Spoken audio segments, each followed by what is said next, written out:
امت کے ہمارے بزرگوں کا اور صالحین کا یہ طریقہ رہا کہ ان حالات کے مقابلے میں تدبیر کے ساتھ انہوں نے ایک اور راستہ بھی اختیار کیا تھا جو رجوع الی اللہ کا راستہ تھا، خدا کی بارگاہ میں حاضر ہونے کا راستہ تھا، رب کی بارگاہ میں مانگنے کا راستہ تھا، جو اللہ تبارک و تعالیٰ کی بارگاہ میں فریاد کرنے کا راستہ تھا، جس میں اللہ تبارک و تعالیٰ کی بارگاہ میں اپنی مشکلات کو پیش کر کے رب کی بارگاہ میں دعائیں کرنے کا راستہ اختیار کیا گیا۔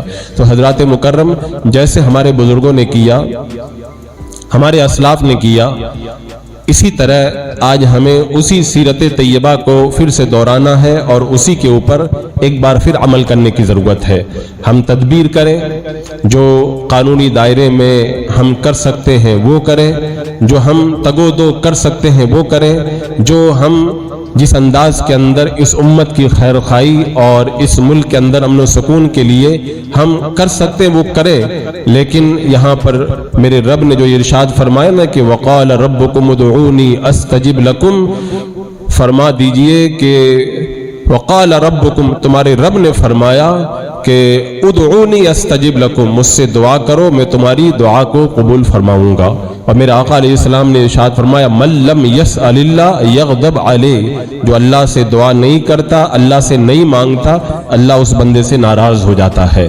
اور میرا رب خود فرماتا ہے کہ وَإِن يَمْسَسْكَ اللَّهُ بِضُرٍّ فَلَا كَاشِفَ لَهُ إِلَّا هُوَ وَإِن يُرِدْكَ بِخَيْرٍ فَلَا رَادَّ لِفَضْلِهِ يُصِيبُ بِهِ مَن يَشَاءُ، یعنی وَإِن يَمْسَسْكَ اللَّهُ بِضُرٍّ، اگر اللہ تجھے کوئی تکلیف پہنچائے، فَلَا كَاشِفَ لَهُ إِلَّا هُوَ، تو اللہ کے سوا اس تکلیف کو دور کرنے والا کوئی نہیں ہے۔ وَإِن يُرِدْكَ بِخَيْرٍ فَلَا رَادَّ لِفَضْلِهِ يُصِيبُ بِهِ مَن يَشَاءُ، اور اگر اللہ تجھے اپنا فضل پہنچائے تو پھر اللہ کے فضل کو کوئی رد کرنے والا بھی نہیں، اللہ جس کو چاہتا ہے اسے اپنا فضل عطا فرماتا ہے۔ اور ایک جگہ اور رب نے ارشاد فرمایا کہ إِن يَنْصُرْكُمُ اللَّهُ فَلَا غَالِبَ لَكُمْ، اگر اللہ تمہاری مدد کرے گا کوئی بھی تمہارے اوپر غالب نہیں آ سکے گا۔ وَإِن يَخْذُلْكُمْ فَمَنْ ذَا الَّذِي يَنْصُرُكُمْ مِنْ بَعْدِهِ، اور اگر اللہ تمہیں چھوڑ دے تو پھر اللہ کے علاوہ تمہارا کوئی مددگار اور کوئی حامی و ناصر بھی نہ ہوگا۔ وَعَلَى اللَّهِ فَلْيَتَوَكَّلِ الْمُؤْمِنُونَ، اللہ کو بندوں کو اللہ ہی پر بھروسہ کرنا چاہیے، بندوں کو اللہ ہی پر بھروسہ کرنا چاہیے مسلمانوں کو۔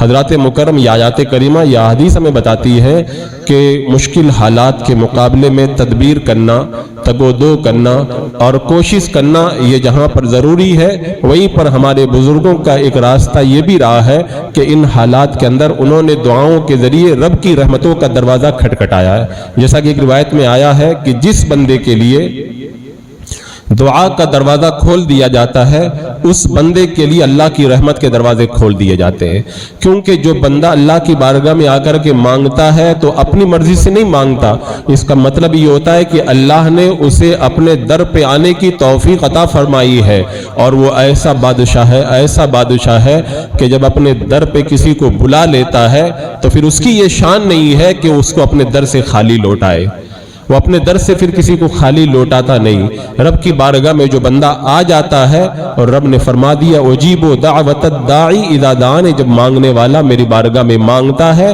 تو اس کی فریاد میں پوری کرتا ہوں۔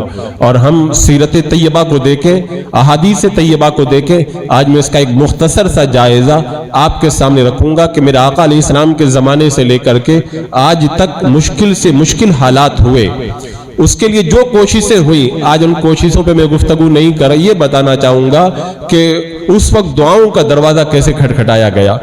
آپ دیکھیں، ایک بار حضرت ام المومنین عائشہ صدیقہ رضی اللہ تعالی عنہا نے میرے آقا علیہ السلام کی بارگاہ میں عرض کیا کہ یا رسول اللہ، آپ کے اوپر سب سے جو ہے وہ سخت دن کون سا آیا؟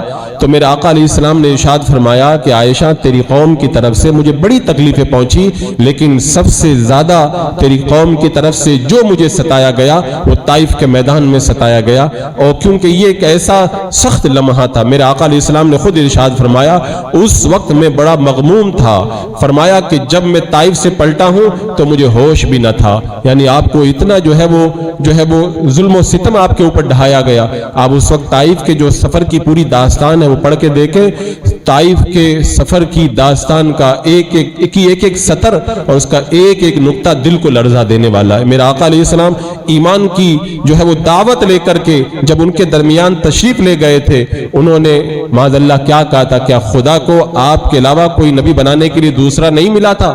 اور کیسے کیسے تانے دیے تھے، اور پھر وہاں کے بدبختوں نے پتھر برسائے، آقا کریم علیہ الصلوۃ والسلام کے جسم عطر سے خون با، نالے مبارک سے قدم مبارک خون کی وجہ سے چپک گئے، اور حضرت زید بن حارثہ پتھروں کی بارش میں سینہ آگے کر کے پتھروں کو روک رہے تھے۔ میرا آقا علیہ الصلوۃ والسلام زخمی ہو کر کے جب گرنے کے قریب ہوتے آپ کو تھامتے۔ یہ پورا ظلم و ستم کا ایک منظر ہے۔ اب آپ بتائیں، اتنا مشکل وقت آیا، آخری نبی صلی اللہ تعالی علیہ وسلم پر ان حالات میں میرا آقا علیہ السلام نے طائف سے نکل کر کے باغ میں جب پہنچے، فجر کے وقت میں رب کی بارگاہ میں دعا کے لیے ہاتھ اٹھا دیے۔ مشکل وقت میرے آقا نے بتایا جب مشکلیں آئیں تو رب کی بارگاہ میں مانگا کرو، اس لیے کہ رب نے فرما دیا ہے کہ اللہ تبارک و تعالیٰ کے سوا تمہاری مشکل کو کوئی ٹالنے والا نہیں ہے۔ میرا آقا علیہ السلام نے دعا فرمائی، اے پروردگار عالم، میں اپنی کمزوری، اپنی بے سر و سامانی اور دشمنوں کی تحقیر سے تیری بارگاہ کے اندر میں فریاد کرتا ہوں۔ اے اللہ، تیرے سوا کوئی مددگار نہیں ہے اور تیرے سوا کوئی طاقت نہیں ہے۔ یہ تو میں نے چند جملوں کا مفہوم بتایا۔ طائف سے لوٹنے کے بعد مکہ میں داخل ہونے سے پہلے باغ میں فجر کے وقت میں اللہ کے رسول علیہ السلام نے اس وقت جو دعا کی تھی، عربی زبان کے اندر اس دعا کو آپ پڑھیں اور اس دعا کا ترجمہ پڑھیں۔ اس دعا کا ایک ایک لفظ اپنے دامن کے اندر شان بندگی کو لیے ہوئے ہے، اور اس دعا کے ایک ایک لفظ کے اندر میرا آقا علیہ السلام نے اپنا درد دل کھول کر کے رب کی بارگاہ میں رکھا ہے، اور ایسے رب کی بارگاہ میں دل کھول کر کے مانگا، مولا تیرے سوا کوئی مددگار نہیں ہے۔ اور پھر اللہ تبارک و تعالیٰ نے جب رب کی بارگاہ میں آپ نے دعا مانگی نا، تو اللہ تبارک و تعالیٰ نے آپ کی تسلی کا ایسا سامان کیا۔ تھوڑی دیر گزری تھی، جناتوں کی جماعتیں بارگاہ میں آنے لگی اور کلمہ پڑھ کے مسلمان ہونے لگی۔ بتا دیا محبوب، طائف کے بدبختوں نے اگر ایمان قبول نہ کیا، تمہارے اوپر ظلم ڈائے، تمہاری تسلی کے لیے میں نے جناتوں کی جماعتوں کو بھیج دیا ہے۔ اگر وہ انسان ایمان قبول نہیں کرتے تو یہ جنات آپ کا کلمہ پڑھ کے آپ کی امت میں داخل ہو رہے ہیں۔ اور پھر پہاڑوں کا فرشتہ بھی آیا